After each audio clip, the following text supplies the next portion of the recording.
My name's Adam McGowan and I'm a cognitive behavioural therapist.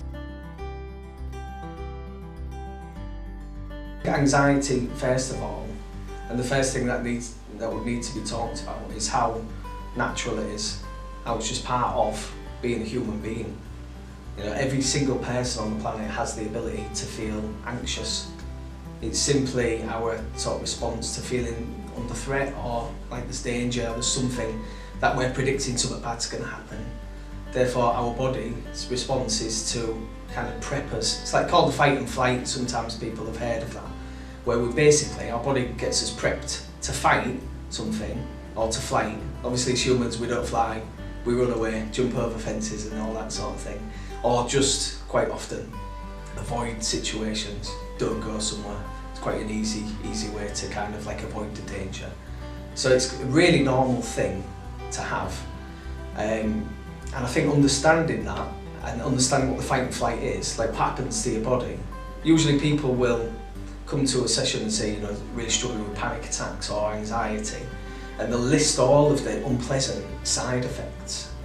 So it might be that I start sweating like mad, or my heart's pounding, or I go quite dizzy. Now these are usually what people would recognise as, oh God, that's me feeling really anxious and on edge. Whereas these are just side effects of the fight and flight. Graded exposure therapy, so it's like you're exposing yourself to your fear. The idea of it is you find out something, you learn something, and usually you discover one of two things. So the first thing is that bad thing that you was expecting to happen or predicting to happen doesn't actually happen. So you might imagine that you're going to go to a social situation and no one's going to talk to you. You're going to walk in, all the eyes are going to turn around, the music stops playing, you feel really self-conscious, and basically you're going to be sort of shunned and rejected. But you decide to go and face your fear and get there and actually find out, actually, I had quite an alright time. Chatted to some people, had a bit of a laugh. So that bad thing didn't happen. Or two, the bad thing that we thought was going to happen wasn't as bad as we was expecting.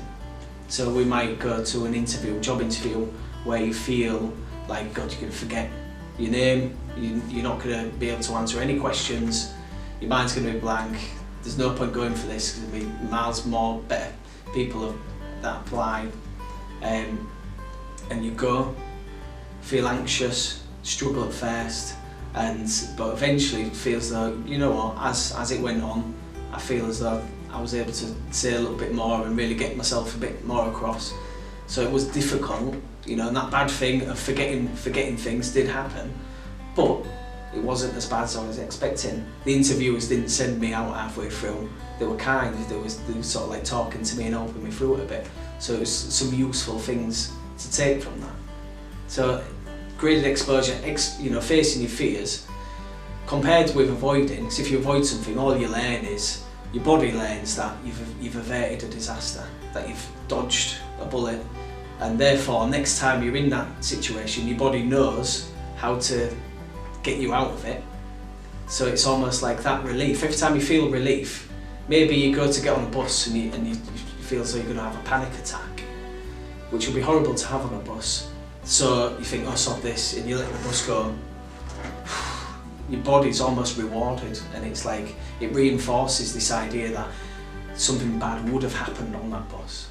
With exposure therapy, we're kind of going for, right, in spite of how you're feeling, in spite of your anxiety, get on the bus. Even if you have a panic attack. Let's find out if you have a panic attack. And you might not, but even if you do, let's find out how bad it is. Let's kind of keep centred, almost keep sort of in the moment, if you like. Keep present and see, is it really humiliating? Is every single person looking at us?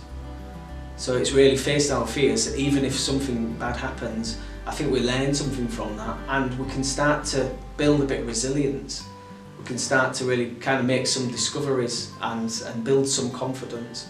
So it's not always about the bad thing not happening. Sometimes it's about us getting some experience sort of from that.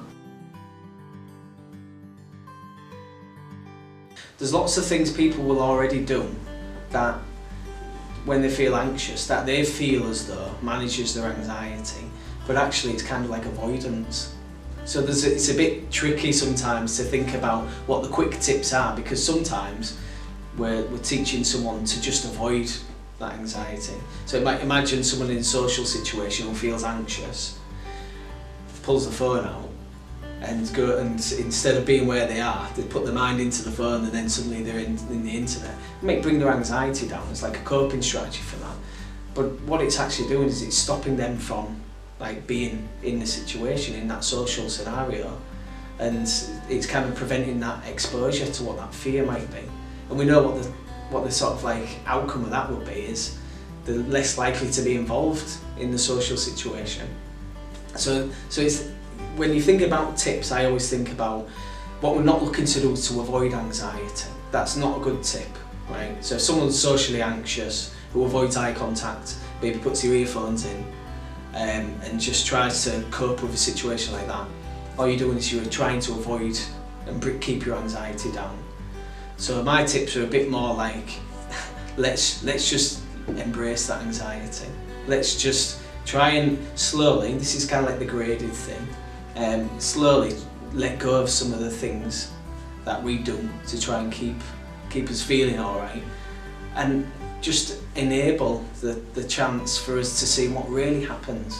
So if that socially anxious person, let's be on our phone less, take the earbuds out, maybe pull the hood down, maybe have a bit of eye contact, maybe look a little bit more, maybe talk a little bit more, and then we'll find out something real. We'll find out actually that maybe our worst thought didn't actually come true, or it was uncomfortable, but it wasn't as bad as we thought it was going to be.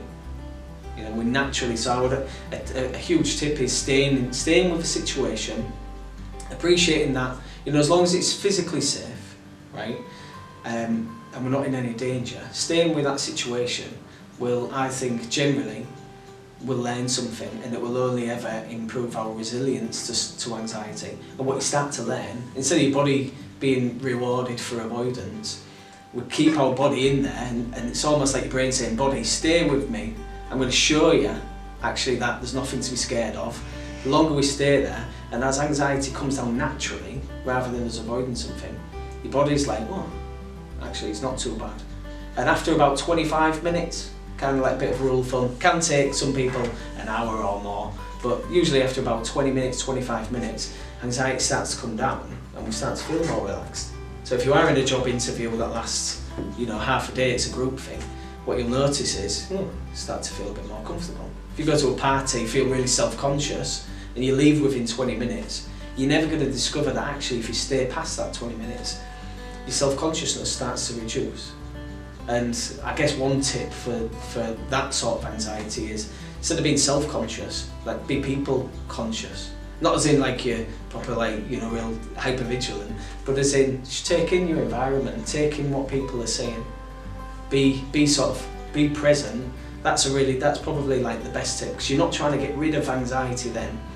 But what you might find is, if you're not just focusing on your own thoughts and focusing on your own symptoms, which will only amplify them. If you focus on your heart, then you can start to notice that it feels a bit funny. And if you're having heart palpitations, you can start to convince yourself you're having a heart attack.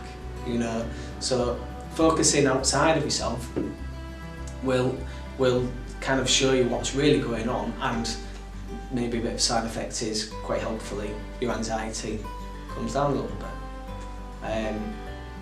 So tips are, I don't have any magical, you know, it'd be great to have like, you know, if you rub your inside of your left hand, you start to feel zen. But the reality is, it's about that fear again. It's about, what am I predicting is going to happen? And if I never really put myself in that situation to find out whether my predictions were true or not, then I'm never going to challenge my fear. I'm only ever going to be sort of like dictated and controlled by that fear, which shrinks your world.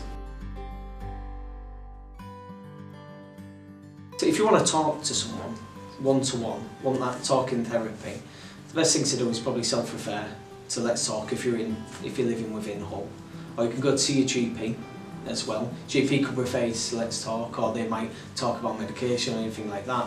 But if you're interested in talking about it, it's quicker to just self-refer, and generally you don't even have to have an assessment. If you put enough information on self-referral, you go straight into therapy, which is useful.